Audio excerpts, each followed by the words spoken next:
Complex simplex கட்டி வாடகை விட்டுருக்கீங்களா? இல்லை வேறு 20 மாடு இருக்கா, கறவை மாடு? நீங்கள் சொன்னாலும் சொல்லலைனாலும் பாலிசி உங்களுக்கு கிளைம் கொடுத்தாகணும். ஏன்னா அப்போ ஆன்லைன்லேயே நிறைய ஸ்கேம்ஸ் நடக்குது, நான் பார்த்துருக்கேன். இன்சூரன்ஸ்னு சொல்லிட்டு இன்சூரன்ஸே கிடையாது, ஆன்லைன்லேயே ஸ்கேம்ஸ் நிறைய நடக்குது. கஷ்டப்படுறாரு, திடீர்னு 4.5 லட்சத்துக்கு எங்கே போகுது? வட்டிக்கு வாங்கி தான் கட்டினாரு. நீங்கள் எவ்வளோ பெரிய ஃபினான்ஷியல் அட்வைசர்கிட்ட வேணால் போங்க, இன்சூரன்ஸ் மஸ்ட்டா இன்வெஸ்ட்மெண்ட் ஃபஸ்ட்டான்னு கேளுங்க. எது ஃபஸ்ட்டு? இப்போ நான் இல்லைனா என் ஃபேமிலிக்கு வேறு யாராவது நான் கொடுக்க வேண்டிய சம்பளத்தை யாராவது கொடுப்பாங்கன்னு நினைக்கிறீங்க?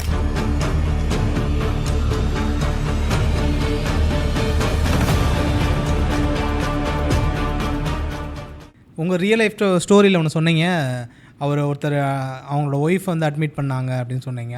அவர் இஎம்ஐயில் பாலிசி எடுத்துருக்கான்னு சொன்னீங்க. இப்போது ஹெல்த் இன்சூரன்ஸ்லேயும் டேர்ம் லைஃப் இன்சூரன்ஸ்லேயும் ரெண்டுலேயுமே இஎம்ஐ ஆப்ஷன் இருக்கா?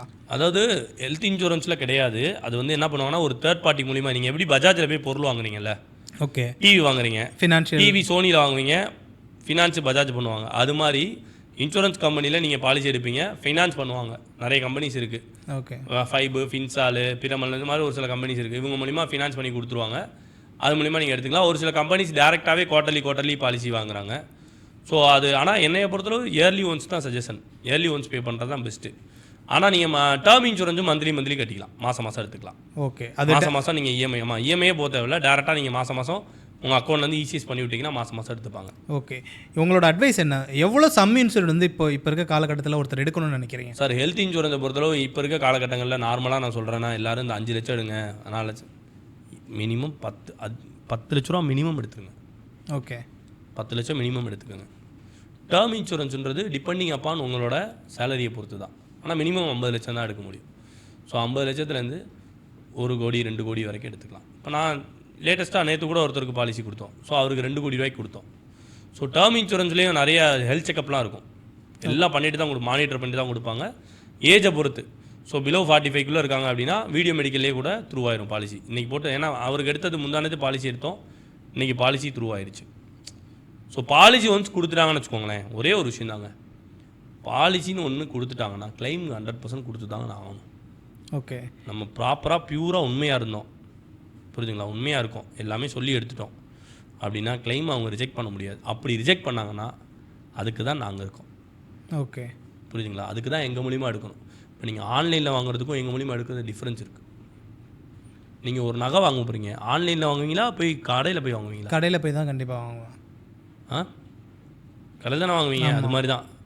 ஸோ ஒரு சில விஷயங்கள்லாம் நீங்கள் ஆன்லைனில் வாங்குறது தவிர்த்துருங்க. புரியுது. அதில் மெயினாக இன்சூரன்ஸ். ஏன்னா அப்போ ஆன்லைன்லேயே நிறைய ஸ்கேம்ஸ் நடக்குது, நான் பார்த்துருக்கேன். இன்சூரன்ஸ்னு சொல்லிட்டு இன்சூரன்ஸே கிடையாது, ஆன்லைன்லேயே ஸ்கேம்ஸ் நிறைய நடக்குது. ஓகே, நீங்கள் தேநீருடைய வேலை பாருங்கள், பாவம் அவங்க ரொம்ப பரிதாபப்பட்டிருக்காங்க. அதை பார்த்து எனக்கு ரொம்ப கஷ்டமாக இருந்துச்சு அந்த வீடியோ பார்த்துட்டு. அதனால் இன்சூரன்ஸ் வந்து ஒரு பெஸ்ட்டு அட்வைசர். என்கிட்ட தான் எடுக்கணும் நான் போய் சொல்லலை, பெஸ்ட்டு இன்சூரன்ஸ் ஃபினான்ஷியல் அட்வைசர்கிட்ட எடுங்க. ஓகே, உண்மையை சொல்லி எடுங்க, எதையும் மறைக்காமல் எடுங்க. அதே மாதிரி நீங்கள் சொன்னது எல்லாமே ஃபார்மில் இருக்கான்னு பார்த்துக்கோங்க, அந்த ப்ரொபோசல் ஃபார்மில் இருக்கான்னு பார்த்துக்கோங்க. ஏன்னா நம்ம சொல்லுவோம், அங்கே சப்போஸ் மிஸ் பண்ணியிருக்கலாம், இல்லை அவங்க இது பண்ணாமல் இருந்திருக்கலாம், டிஸ்க்ளோஸ் பண்ணாமல் இருந்திருக்கலாம், அந்த மாதிரி நடக்கும். அதனால் கிளியராக பார்த்து எடுங்க. ஸோ எங்களை பொறுத்தளவு நீங்கள் எங்ககிட்ட எடுத்திங்கன்னா வி ஆர் த ரெஸ்பான்சிபிலிட்டி. நான் திருப்பி சொல்கிறேன், எங்ககிட்ட நீங்கள் பாலிசி எடுக்கிறீங்க, உங்களுக்கு பாலிசி ஒன்ஸ் நீங்கள் எடுத்துகிட்டு உங்கள்கிட்ட கவரேஜ் வந்து கேன்சல் ஆகிடுச்சு, பாலிசி ரிஜெக்ட் ஆகிடுச்சுன்னா என் கை காசில் நான் அந்த கிளைமை கொடுத்துருவேன். ஓகே, கவலையே பட தேவையில்லை, எங்களோட கம்பெனி அதுதான். ஸோ எங்களோட ஃபோக்கஸிங்கே அதுதான். ஸோ பியூராக இருப்போம், நாங்களும் உண்மையாக இருப்போம், நீங்களும் உண்மையாக இருப்பீங்க. ஸோ உங்களுக்கு பாலிசின்னு ஒன்ஸ் எடுத்துட்டிங்கன்னா எக்காரணத்தை கொண்டும் நீங்கள் கவலையே பட தேவையில்லை. இன்னொரு டவுட் எனக்கு, இப்போ வந்து இந்த நான் பாலிசி எடுத்துட்டேன், எனக்கு நான் ஒன்று சொல்கிறத மறந்துட்டேன், எனக்கு ஒரு வியாதி இருந்திருக்கு, அதை நான் சொல்ல மறந்துட்டேன் இந்த வேறு. ஆனால் அந்த வருஷம் வந்து நான் வந்து எந்த கிளைமும் பண்ணலை, நான் நெக்ஸ்ட் இயர் போகும்போது அதை நான் மாற்றிக்க முடியுமா? நல்ல கேள்வி. மாற்றிக்க முடியுமா? Depending upon company under writer decision தான். சரிங்களா, நம்ம சொல்கிறோம் எடுக்கலாம், எடுக்காமல் விடலாம், பாலிசி கேன்சல் பண்ணலாம். ஆனால் ஒரு விஷயம் இருக்குது ஹெல்த் இன்சூரன்ஸில், நீங்கள் 5 வருஷம் ஒரு கம்பெனியில் பாலிசி கட்டிட்டீங்க, ஓகே, சரிங்களா, நீங்கள் இப்போ சொல்கிறீங்களா மறந்துட்டீங்க, ஆனால் 5 வருஷம் கட்டிட்டீங்க, 6வது வருஷம் நீங்கள் 6வது வருஷம் 5 வருஷம் கட்டி முடிச்சிங்க, 6வது வருஷம் ஏதோ ஒன்று ஆகுதுனாலும் கிளைம் கொடுத்து தான் ஆகணும். அந்த கிளைமை ரிஜெக்ட் பண்ணக்கூடாது. அஸ்பர் நான் எனக்கு இருக்கிறத நான் மறந்துட்டேன், சொல்கிறதுக்கு ஃபஸ்ட் இயர் சொல்கிறதுக்கு மறந்துட்டேன், அப்போ வந்து 5 வருஷம் வரைக்கும் நான் சொல்கிறதுக்கு மறந்துட்டேன், 6வது வருஷம் வந்து நான் சொல்கிறேன்னா சொன்னாலும் சொல்லலைனாலும் பாலிசி உங்களுக்கு கிளைம் கொடுத்தாகணும். ஓகே, புரியுது. 5 வருஷம் நீங்கள் ஒரு கம்பெனியில் பாலிசி ஹெல்த் இன்சூரன்ஸ் கண்டினியூ பண்ணிட்டீங்கன்னா உங்கள் கிளைமை ஒரு எக்காரணத்தை கொண்டு நான் டிஸ்க்ளோசர்னு ரிஜெக்டே பண்ண முடியாதுங்க. ஓகே, இதுக்கு நிறைய பேருக்கு தெரியாது. உண்மை அது. இல்லை இப்ப எனக்கு நான் வந்து எக்ஸாம்பிளுக்கு நான் வந்து எனக்கு சுகர் இருக்குது, நான் சொல்லவே இல்லை, 5 வருஷமாக பாலிசி எடுத்து கட்டிட்டேன், 6வது வருஷம் நான் வந்து போய் அட்மிட் ஆயிரும் ஒரு ஹாஸ்பிட்டலில், எனக்கு கவரேஜ் எனக்கு சுகர் இருந்துச்சு, எத்தனை வருஷமாக இருந்துச்சு, 6 வருஷமாக இருந்துச்சுன்னு சொன்னால் கூட எனக்கு கிளைமை கொடுத்து தான் ஆகணும். 5 வருஷம் நான் அந்த கம்பெனியில் ஏன்னா as per IRDA ரூல் அதான் நான் டிஸ்க்ளோசர். 5 வருஷம் நான் டிஸ்க்ளோசராக இருந்தாலும் சரி, அந்த மிஸ்லிங்ஸ் நடந்திருந்தாலும் சரி, 5 வருஷம் ஒரு கம்பெனியில் பாலிசி வச்சிருக்காரு, கண்டிப்பாக கொடுத்தாகணும். அதே மாதிரி டேர்ம் இன்சூரன்ஸில் செக்ஷன் 45ன்னு ஒன்று இருக்குது. ஓகே. ஸோ செக்ஷன் 45 தான் எல்லாமே. ஸோ அந்த செக்ஷன் 45 படி தான். ஏன்னா எல்லாமே நான் தான் சொன்னேன், legal contract. Insurance is the legal contract, சட்ட ரீதியான ஒப்பந்தம். அந்த சட்டத்தில் சொல்கிறத செஞ்சு தான் ஆகணும், அவ்வளோதான். ஸோ டேர்ம் இன்சூரன்ஸ் 2 இயர்ஸ் தான் செக்ஷன் 45. 2 வருஷம் கழிச்சு நம்ம வந்து என்ன ஆனாலும் சரி இன்சூரன்ஸ் கம்பெனிக்காரன் பணத்தை கொடுத்தாகணும். ஓகே. நான் ஒரு காமெடியாக ஒரு கேள்வி கேட்குறேன். இப்போ நான் டேர்ம் லைஃப் எடுத்துடுறேன், நான் வந்து சூசைட் பண்ணிக்கிறேன், இப்போ எனக்கு அந்த அமௌண்ட் எடுத்துக்க முடியுமா? எடுத்துக்க முடியுமா? எந்த அந்த இன்சூரன்ஸ் அமௌண்ட் எடுத்துக்க முடியுமான்னு கேட்குறேன். டேர்ம் லைஃப்பில் டேர்ம் இன்சூரன்ஸ் இது காமெடிலாம் கிடையாதுங்க. உண்மையிலே டேர்ம் இன்சூரன்ஸில் சூசைட் கவர் ஆகும். அப்படிங்களா? ஆமாம், நிஜமாவே கவர் ஆகும். 1 இயர் கழிச்சு கவர் ஆகும், ஆனால் உடனே கவர் ஆகாது. அப்படின்னா நான் நீங்கள் எடுத்துட்டு நாளைக்கே செத்துற முடியாது, செத்துட்டிங்கன்னா கவர் ஆகாது. 1 வருஷம் கழிச்சு சாக சொல்கிறீங்க? சாக சொல்லலை, நான் சாக சொல்லலை. நீங்கள் பாலிசி எடுத்துருக்கீங்கன்னா, இப்போ நீங்கள் பாலிசி எடுத்துருக்கீங்க, 1 இயர் கழிச்சு சூசைட் கவர் ஆகும். முன்னாடி 2 வருஷமாக வச்சுருந்தாங்க. ஓகே. வெயிட்டிங் பீரியடை அதுக்கு மட்டும் தான் வெயிட்டிங் பீரியட் 2 வருஷம் வச்சுருந்தாங்க, இப்போ 1 இயராக மாற்றிட்டாங்க. ஓகே. பாலிசி எடுத்து நீங்கள் 1 இயர் கழிச்சு சூசைட் ஆகுது அப்படின்னா கொடுப்பாங்க. இந்த டேர்ம் லைஃப்பில் நம்ம நாமினி மென்ஷன் பண்ண முடியுமா மற்றவங்க? ஆமாம், நாமினி மேலுமே நாமினி தான் அவங்களுக்கு தானே பணம் போகும். ஓகே. நாமினி மென்ஷன் பண்ணி ஆகணுமே கண்டிப்பாக. ஓகே. அந்த நாமினிக்கு ஏதாவது க்ரைட்டீரியா ஏதாவது இருக்கா? ஆமாம், க்ரைட்டீரியா இருக்குது. நாமினி நம்மளோட பிளட் ரிலேஷன்ஸ் தான் போட முடியும். ஓகே. நான் பாலிசி எடுத்துட்டு உங்களால் நாமினியாக போட முடியாது. ஓகே, புரியுது. நீங்கள் எப்படி என்ன கேட்க வரீங்கன்னு தெரியுது. தெரியாத ஒரு ஆளை கூப்பிட்டு அவருக்கு டேர்ம் இன்சூரன்ஸை போட்டு என்னைய நாமினியாக போட்டுக்கலாமா? அப்படி தானே? அப்படிதான். வாய்ப்பு இல்லை ராஜா அப்படின்ற மாதிரி தான். அதுக்கெலாம் வாய்ப்பு இல்லை, அப்படிலாம் போட முடியாது. ஓகே. நான் எடுத்திருக்கேன்னா என் ஒய்ஃபை போடலாம், என் குழந்தைய போடலாம், எங்கள் அப்பா அம்மா போடலாம், எங்கள் அம்மாவை போடலாம், அவ்வளோதான்.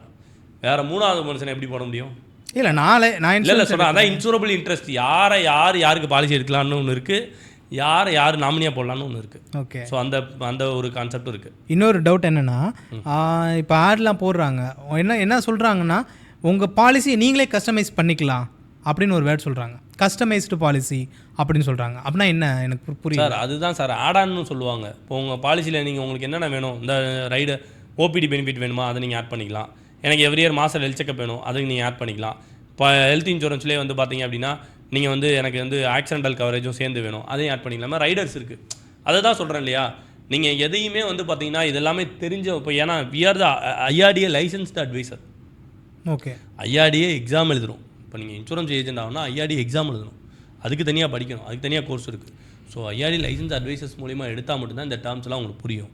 ஸோ அதனால் தயவு செஞ்சு எல்லாருக்கும் சொல்கிறது இதுதான், ஒரு இன்சூரன்ஸ் எடுக்கணும்னா தயவு செஞ்சு ஒரு அட்வைசர் மூலிமா மட்டும் எடுங்க, ஆன்லைன்லேயோ டேரெக்டாகவும் எடுக்காதீங்க. புரியுதுங்களா? ஏன்னா அப்போ தான் உங்களுக்கு ப்ராப்பர் சர்வீஸ் கிடைக்கும். ஒரு ப்ராப்பராக எல்லாமே வந்து உங்களுக்கு வந்து ஒரு இன்டர்மீடியேட்னு ஒருத்தர் இருந்தால் மட்டும்தான் இந்த விஷயத்தில் உங்களுக்கு எல்லாமே வந்து ஈஸியாக நீங்கள் வந்து ஆக்சஸ் பண்ண முடியும். நீங்கள் பாலிசி டேரெக்டாக கம்பெனியில் எடுத்துட்டீங்க, கால் பண்ணி கஸ்டமர் கேர் தான் பேசணும், அதே ஆள் திருப்பி பேசுவார்னு நினைக்கிறீங்களா? அவர்கிட்ட திருப்பி ஃபஸ்ட்லேருந்து உங்களுக்கு அதே சொல்லணும்.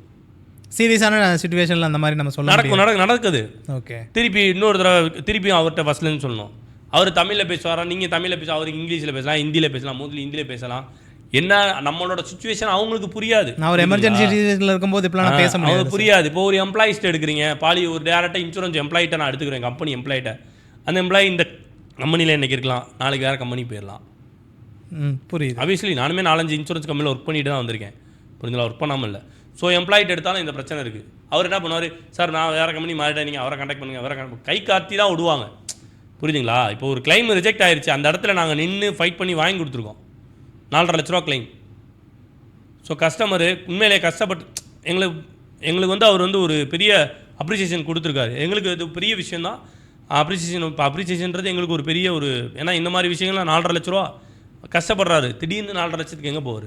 வட்டிக்கு வாங்கி தான் கட்டினார், ரீஇம்பர்ஸ்மெண்ட்டில் ஒரு 2 மந்த்ஸில் வாங்கி கொடுத்தோம். புரியுது. ஸோ இதுக்கு தான் இந்த இன்டர்மீடியேட் இன்சூரன்ஸ் அட்வைசர் வேணுன்றது. ஸோ தயவு செஞ்சு பாலிசி எடுங்க, இன்சூரன்ஸ் அட்வைசர் மூலிமா எடுங்க.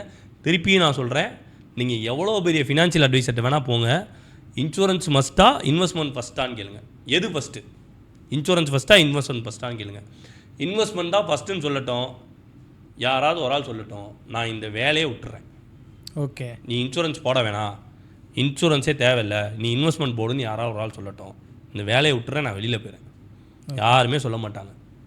இன்சூரன்ஸை ஃபஸ்ட்டு எடுக்க சொல்லுவாங்க, ஹெல்த் இன்சூரன்ஸ், டேர்ம் இன்சூரன்ஸ். அதனால தான் சொல்கிறேன், தயவு செஞ்சு health insurance, term insurance must. First அதை எடுத்துருங்க, அதுக்கப்புறம் நீங்கள் எதை வேணால் பண்ணுங்கள். ஹெல்த் இன்சூரன்ஸ் ஓகே, எனக்கு புரிஞ்சிருச்சு எதுக்காக எடுக்கணும்னா. டேர்ம் இன்சூரன்ஸ் நான் எதுக்கு எடுக்கணும்? டேர்ம் இன்சூரன்ஸ் எதுக்கு எடுக்கணும், அதனால் என்ன யூஸஸ் சொல்கிறீங்க, ரைட், ஓகே. ஃபஸ்ட்டு நீங்கள் சப்போஸ் நான் ஒரு எக்ஸாம்பிள் தான் கேட்குறேன், நீங்கள் இல்லைன்னா உங்கள் ஃபேமிலி கஷ்டப்படுறத நீங்கள் விரும்புவீங்களா, விரும்ப மாட்டீங்களா? கண்டிப்பாக விரும்ப மாட்டேன். விரும்ப மாட்டீங்க, ஆமாம். ஓகேவா? உங்களுக்கு வேறு ஏதாவது இன்கம் இருக்கா? இல்லை, என்னோட சேலரி மட்டும். யாரெல்லாம் வந்து நம்ம இல்லைன்னா நம்ம ஃபேமிலி கஷ்டப்படுறத விரும்பாதவங்களோ, நான் இல்லைனாலும் என் ஃபேமிலி சந்தோஷமாக இருக்கும்னு நினைக்கிறவங்க, எனக்கு வேறு இன்கம் இல்லை, இப்போ உங்கள் சேலரின்னு வச்சுக்கோங்க, சேலரி தவிர்த்து வேறு இன்கம் ஏதாவது காம்ப்ளெக்ஸ் சிம்ப்ளெக்ஸ் கட்டி வாடகை விட்டுருக்கீங்களா? இல்லை வேறு 20 மாடு இருக்கா, கறவை மாடு? ஏன்னா கறவை மாடு இருந்தால் இன்றைக்கி பணக்காரன், புரியுது. தோட்டம் தரவு வயல் எதுவுமே இல்லை, சேலரி நம்பி தான் என் ஃபேமிலி இருக்குது அப்படின்றவங்க எல்லாரும் டேர்ம் இன்சூரன்ஸ் எடுத்தே ஆகணும். ஓகே. எடுக்காதீங்கலாம் இல்லை, எடுத்தே ஆகணும். எடுத்துருங்க தயவு செஞ்சு. புரியுது. செஞ்சு கேட்டுக்கிறேன், இது இல்லை இந்த கேட்டகரியில் இருக்கவங்க தயவு செஞ்சு எடுத்துருங்க. உங்கள் சம்பளத்தை மட்டும் நம்பி தான் உங்களோட ஃபேமிலி வந்து ரன் ஆகிட்டு இருக்குது அப்படின்னா, வேறு எந்த சோர்ஸும் இல்லைன்னா தயவு செஞ்சு டேர்ம் இன்சூரன்ஸ் எடுத்துங்க. ஏன்னா டேர்ம் இன்சூரன்ஸால் மட்டும்தான் உங்களோட ஃபேமிலிக்கு ஏற்படக்கூடிய ஃபினான்ஷியல் லாஸை காம்பன்சேட் பண்ண முடியும். ஓகே, புரியுதுங்களா? இப்போ நான் இல்லைனா என் ஃபேமிலிக்கு வேறு யாராவது நான் கொடுக்க வேண்டிய சம்பளத்தை யாராவது கொடுப்பாங்கன்னு நினைக்கிறீங்க? என் ஃப்ரெண்ட்ஸு, ரிலேட்டிவ்ஸு, சொத்து பத்து இருந்தாலும் உடனே கிடச்சிருமா என் ஒய்ஃப்க்கும் குழந்தைக்கும்? கண்டிப்பாக கிடைக்கும். கண்டிப்பாக சொல்ல முடியாது. அப்போ நான் இல்லைனா லிக்விடிட்டியாக இன்சூரன்ஸ் கொடுக்குறது வந்து பார்த்தீங்கன்னா டேர்ம் இன்சூரன்ஸ் தான். நீங்கள் சப்மிட் பண்ணி 4 மணி நேரத்துலலாம் கிளைம் செட்டில் பண்ணிடுவாங்க. 4 ஹவர்ஸாக செட்டில் ஆகிருக்கு. அவ்வளோ குயிக்காக செட்டில் ஆகுது. ஓகே, குயிக்காக செட்டில் ஆகுது. சப்மிட் பண்ணி 4 ஹவர்ஸில் செட்டில் ஆகுது. கோவிடில் நிறைய என்னோடய கிளைண்ட்ஸே கிட்டத்தட்ட 19 பேர் இறந்துட்டாங்க. 19 கிளைமும் செட்டில்டு. ஸோ அதனால் டேர்ம் இன்சூரன்ஸும் இதே தான் கேட்டகரி. நம்ம இல்லாத போது நம்ம ஃபேமிலி கஷ்டப்படாமல் இருக்கணும்னு நினச்சிங்கன்னா தயவு செஞ்சு டேர்ம் இன்சூரன்ஸ் எடுங்க. என்கிட்ட சேலரி மட்டும்தான் இருக்குது, என் சேலரி நம்பி தான் என் ஃபேமிலி ரன் ஆகுது. நான் இல்லைனாலும் என் ஃபேமிலி சந்தோஷமாக இருக்கணும், எனக்கு வேறு எந்த விதமான இன்கமும் இல்லை, என் ஃபேமிலிக்கு இன்கம் இல்லை அப்படின்றவங்க கண்டிப்பாக டேர்ம் இன்சூரன்ஸ் எடுத்தே ஆகணும். புரியுதுங்களா? இல்லைனா கண்டிப்பாக கஷ்டம்தான் ஃபேமிலிக்கு. அதனால் இது ரொம்ப ரொம்ப இம்பார்ட்டண்ட். புரியுது சார். ஓகே. எவ்வளோ டேர்ம் லைஃப்பில் வந்து எவ்வளோ ப்ரீமியம் எவ்வளோ கட்டுற மாதிரி இருக்கும் சார்? சார் அது நம்ம சூஸ் பண்ணுற ப்ரீமியம் பேயிங் டேர்ம் பாலிசி டேர்மை பொறுத்து. ஒரு சில பேர் எனக்கு 60 வயசு வரைக்கும் போதும் அப்படின்றாங்க. இப்போ எக்ஸாம்பிளுக்கு ஒரு 25 வயசில் இருக்கவர், சரிங்களா, 60 வயசு வரைக்கும் ப்ரீமியம் எடுக்கிறான்னு வச்சுக்கோங்களேன், 600 700 தான் ஒரு மாதத்துக்கு. ஓகே. 1 கோடி ரூபாய்க்கு.